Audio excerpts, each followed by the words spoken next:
Ganu शेटनी form मध्ये अशी काही एबीसीडी लिहिली की मॅनेजरनी डायरेक्ट त्याला नोकरी द्यायचं ठरवलं. आणि जिम मारणाऱ्या माणसाचं असंच असतंय, कुठं काय दिसलं की लगेच चालू होते. तर राम राम गाववाले, मी विशाल राजमाने, स्वागत आहे तुमचं आपल्या आजच्या नवीन ब्लॉग मध्ये. बाहेर सूर्यदेव लय तापले होते म्हणून म्हणलं चला जरा चहाची 90 पिऊन घेऊया. गावाकडे जशी भेळ भेटती ना ती तर कुठंच भेटत नाही या पुण्यात. ह्यांना तिखट पाणी द्या म्हणलं ना तर यांचं तिखट पाणी गोडच लागतंय. आता उन्हाळा म्हणल्यावर आंब्याचं सीझन चालू झालेलं असतंय, पण या पुण्यात आपल्याला कुठं गावाकडे आंबे भेटणार नाही. तरी पण आपण गणू शेटला आंब्याचा रस पिऊ घातला. आपल्या गणू शेटचा जॉब फिक्स झाला होता म्हणूनच आम्ही देवदर्शनाला आलो होतो आपल्या देवाच्या आळंदीमध्ये. बाहेर सूर्यदेव लयच तापले होते, त्याच्यामुळेच आपले गणू शेट म्हणले होते आपण मस्तपैकी एक एक गॉगल घेऊ. मग काय एक झालं की एक चेक करायला चालूच होतं, पण आपल्याला काय एक पण पसंत पडत नव्हता. इकडे फोटोवाला त्या भाऊला पोच द्यायला सांगतोय, पण तो भाऊ एवढा सिरियस होता ना की विचारूच नका. आणि तेवढे तिकडे शोले पिक्चर मधल्या जय आणि बिरू सारखं चालू झालं, ये दोस्ती हम नाही तोडेंगे. तर मग चला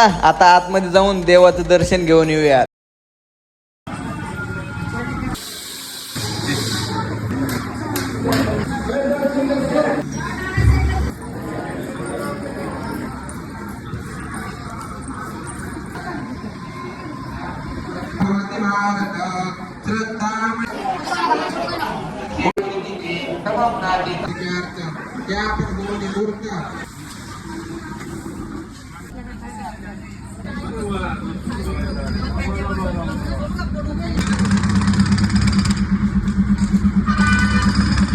तुम्हाला हा ब्लॉग कसा वाटला कमेंट मध्ये नक्कीच सांगा. लाईक करा, शेअर करा.